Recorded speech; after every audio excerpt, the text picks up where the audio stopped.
Namaskar and welcome. I'm Jayashri Sethi. Life is busy, hectic and happening. It has abrupt curves and insightful challenges. It is up to us how we take it or interpret it. It is surely our call whether we choose to sleepwalk or stay awake and mindful. We are talking about the union of mind and body, yoga, meditation. And India, being the mystic land of spiritual wisdom, it attracts people from all across the globe, be it philosophers, scientists, artists, musicians, writers, or masters. One such master is with us today. He's a modern educated man with MBA from Harvard, with masters in international studies, with yet another master's in fine arts from New York. He had a flourishing career on Wall Street, and one fine day he decided to quit everything. He set out on a journey to seek eternal soul. He landed here in India, and here he was initiated into Kriya Yoga. Since then, he has been practicing and conducting sessions worldwide in South Asia, Europe, America, and Canada. He integrates modern, or you may say Western scientific techniques with Indian spiritual principles. He is a published poet. He is founder of Joy of Life organization. He is presently visiting India, and it's our pleasure that he is here with us. Please welcome Master of Kriya Yoga, Kambiz Naficy. Sir, welcome to the show. It's wonderful to be here. It's great to have you with us today. Talking about yoga and meditation in present stressful life, meditation seems to be the key. Mm-hmm. And how would you describe it?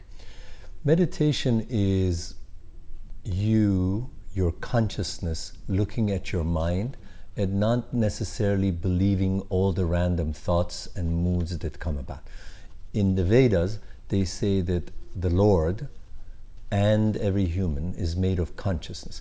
Consciousness is a field of awareness and mindfulness that can even look at the mood or the thought and disbelieve it if need be. In other words, consciousness is like a wise supervisor, a guide that overlooks the emotional moods and the mind. So it stabilizes a person. It's like being aware of my life from an altitude. And that's what meditation does. It gives you altitude over your fluctuating thoughts and emotions. Osho says you have to be an observer. So does that mean that like we are talking here? Yes. And one part of me is sitting there watching me how I'm talking to you. Right. Is that so?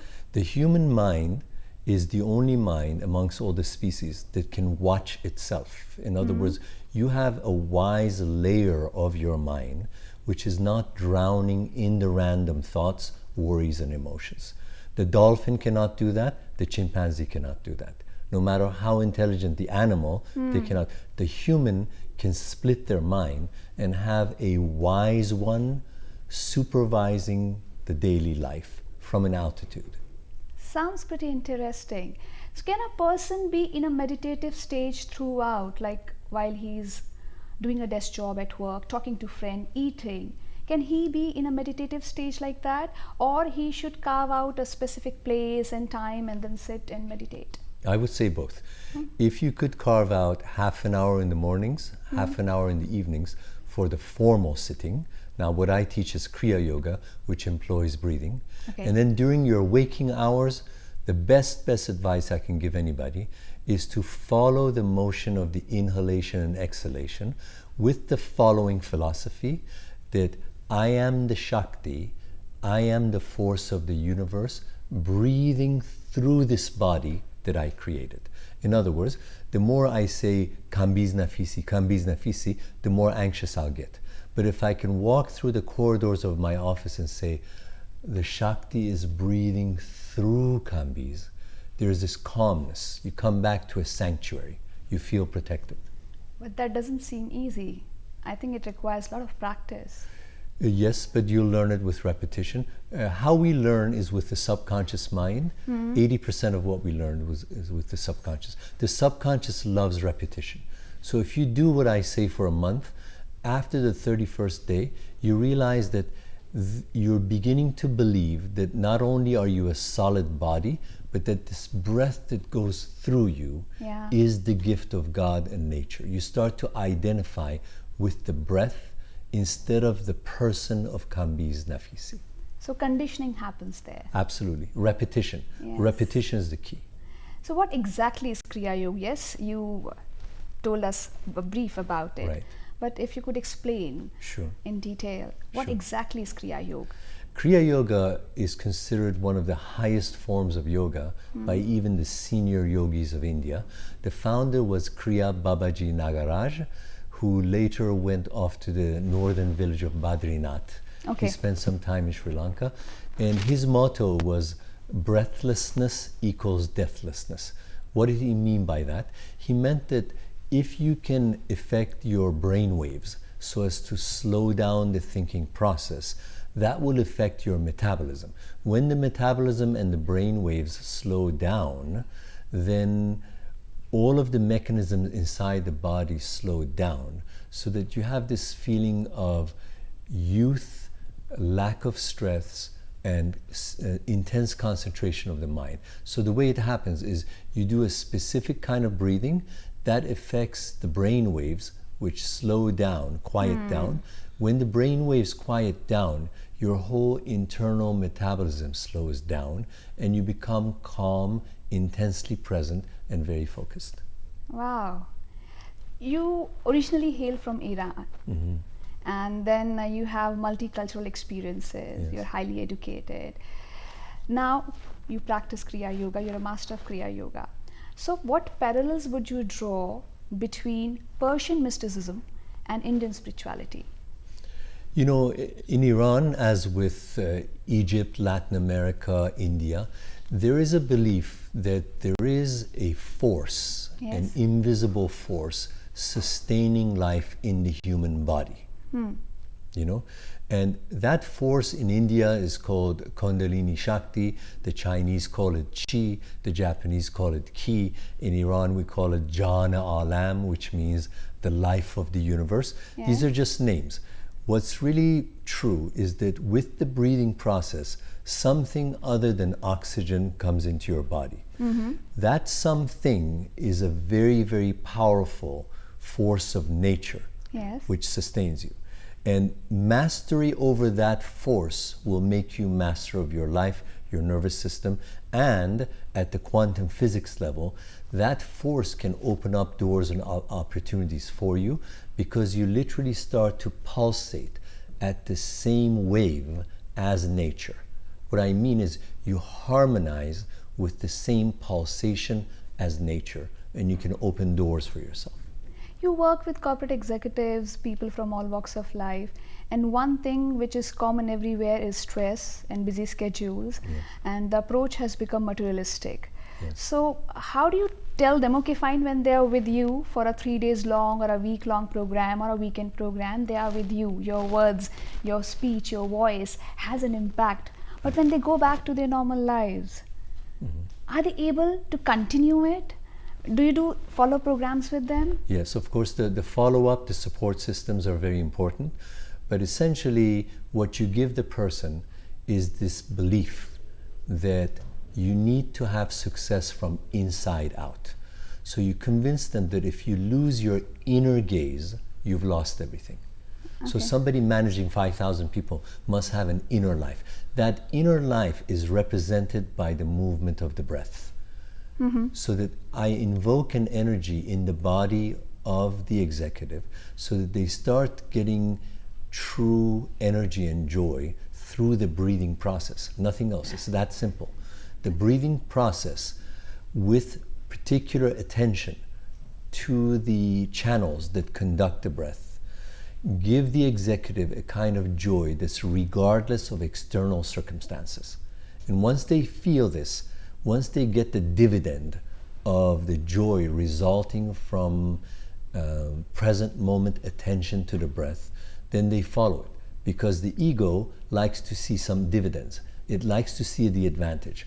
Once I show them the advantage, they feel more energetic, they're more patient with the staff, they're more optimistic, then they see opportunities opening up, and then they follow it. They need to see the advantage. Aristotle said that happiness is the goal human beings are designed for.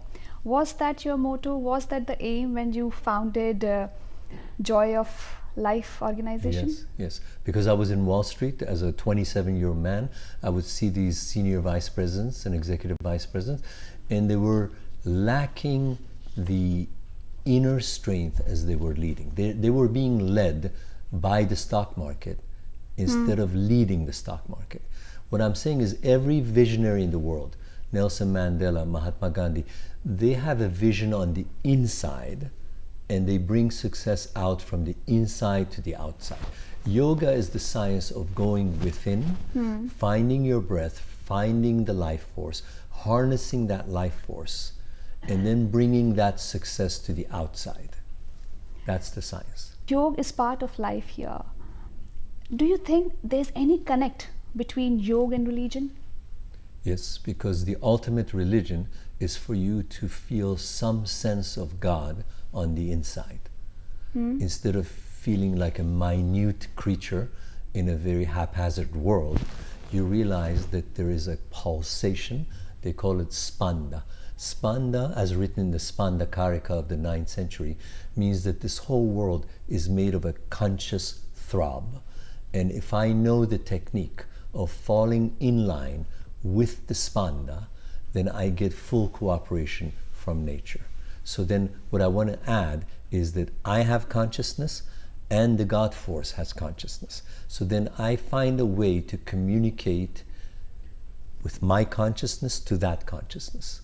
And the best way to do that is to literally be the person that you want to be. In other words, that spanda recognizes beingness, not struggle. So if you want to be comfortable in life, you have to walk about as if you are already that person. You take actions, but you internally be the person that you want to become. And that language the spanda understands. But when you work with various people, they must be having diverse religious beliefs. So does that come in between when you talk about yoga to them? No. No? Because true yoga is a metaphysical language. It talks about very subtle energies. Right. Like Shakti, Prana. These are subatomic energies. So a subatomic force does not interfere with the mosque, with the synagogue, or the Buddhist temple. Yeah. It's smaller than religion. It's energy. Would you tell us about the various programs that Joy of Life organization conduct? As I leave, sadly now, I leave India, I've been invited back in September to do a talk at the Habitat Center. And following that, there'll be a weekend workshop. What I do in the workshops, I take 3 angles to heal and empower people. Okay. Number 1, I teach the ancient science of Kriya Yoga, which is energizing and magnetizing the body through breathing techniques. You literally conduct breath to 72,000 energy centers in the body. These are called nadis. They're like the acupuncture meridians. Yes. Number 2, I find that most people have some junk in the subconscious mind. What happens is an event occurred earlier in their life and they interpreted the wrong thing about that event. So if somebody loses a father at the age of 9 and they conclude that God must hate me, that belief system is now hampering their progress. So in the second part of my workshops, I help people change the interpretation behind earlier events. And what you find is the event will not harm you. If you change the interpretation about the event, then you can change the whole energy of the event. So what I'm saying is each of us is making our own lives through our awareness. You are in charge of choosing your thoughts. When you choose your thoughts and the interpretations, you empower yourself in the best way. But most of the times there is a traffic jam out here. It is very difficult to ease it out or throw these thoughts away and just have absence of thought here, but that's very difficult to achieve. We do that with Kriya Yoga. Okay. 12 seconds of Kriya Yoga breathing will reduce your brainwave activity by half. So that in that state of the alpha state, your mind is clear, concentrated, and you're intensely here with me in the present moment. Then I can work with you. It's all done through breathing. And third program, which you were telling? Third program is that the whole world pulsates with an energy. The world is made of energy, and the language of energy is pulsations. So then, if you want to be a very successful lady, you need to pulsate at the same rhythm as the earth. Okay. The way to do that is the following. The quieter your mind is, the more your bodily pulsations match that of nature. In other words, the earth pulsates at 7.8 cycles per second. The word pulsates at 7.8 cycles per second. Wow. So when I get your brain waves to the proper frequency, you, as this lady, start to pulsate with the same rhythm as the earth. That way you get full cooperation from nature. So 3 ways that I help people. Quiet them down with Kriya Yoga breathing. Number 2, we empty this messy attic of the negative beliefs in the subconscious. Third, in a world of energetics, I help you pulsate at the rhythm of nature. When you work with people, what is one common concern or issue they see that they're confronting with and they're finding solution for? Every single human problem comes from the word I, me, Kambiz Naficy, whatever. Yeah. Okay? Now, that I is a false notion. What I mean to say is that you did not construct yourself in your mother's womb. There was another force that constructed you. That force, according to the ancient Vedas, is the essence of you. If Kambiz didn't build Kambiz in the womb, somebody else did. That somebody else is your Atma, your Jiva, your soul. It is an energetic force. So every time you breathe, instead of saying Kambiz is stuck in an economic recession, you say the force that built Kambiz is now going through his body, protecting him and bringing him success. You just change the identity from me to the Shakti. All your problems will be over. It's a case of mistaken identity. And that is very similar all across. All across. The reason people feel insecure and alone is they think I am I. You are not you. You are the power that put your first 2 cells together in the womb. Actually. So how did your higher education and your multicultural experiences, you have traveled extensively, you were in US, you were in Middle East, and then you came to South Asia. How did this help you in deciphering the code of spirituality? Well, in doing all these travels, I realized that everywhere I go, the smile of the child is the same. The grandmother is the same. People are the same. They want hope. They want security that something bigger than them is protecting them. So the more I traveled, the more I fell in love with the people of the world because they're the same. The hopes are the same, the aspirations, the smiles, the tears. And the one problem is that if I feel like I am only Kambiz Naficy, then I feel insecure vis-a-vis 7.5 billion people. But if I feel that this breath is the breath of the universe, then I become one with India, Sri Lanka, Iran, the US, and Canada. You have been conducting these programs and workshops with people all across the globe. What is the impact that you have seen? Is there any story which you would like to share with us? Sure. The impacts are huge. And at a physical level, the Kriya Yoga breathing literally energizes the body with this life force called prana. So your breath contains a lot more than oxygen. When you start to systematically breathe through attention, the whole body becomes energized. Sleep becomes deeper, optimism as on the emotional front and so forth. But I also want to talk about how a shift in awareness completely changes somebody's lives, even at the corporate level. Okay. So I want to talk about this. There is a psychological model that I teach which says an event happens, and then you form a perception of what happened. If that perception is negative in any way, then you have a core belief system which is negative, and it affects your behavior. So a man came to me after his 3rd divorce, and I asked him about his childhood. He said, when I was 3, my mother came into the room, said goodbye to me, and said that she's getting remarried with another man. So I asked this man, what was your perception when your mother said goodbye? And he said it was obvious. She abandoned me and my father And as a result, she destroyed our life. So that was his perception. I asked him later what his core belief system was about women. He said, I don't trust women because they all abandon you. Then the result was that he was on his third divorce. When I worked with him a little bit, I took him back to the original scene where the mother had said goodbye, and he realized that the saddest day in the mother's life was when she said goodbye to her boy.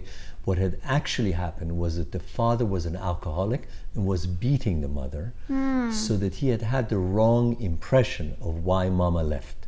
When his impression changed, when his perception changed, his whole relationship with women changed. He apologized to the last wife. He was remarried, rejoined again, and all of his life changed. So what I'm saying is, yoga says that New Delhi by itself doesn't exist. New Delhi exists because you're perceiving New Delhi, and none of us see the same New Delhi. In other words, consciousness and awareness, your perception is everything. So each one has a different perception. You Absolutely. spoke about this incident wherein child had a wrong impression of his own mother. Right. But what about a tragedy like death? If a close friend or my sibling, God forbid, my parents, they pass away, they leave me, I feel that a big part of me is being snatched from me. How would I change my perception in that situation?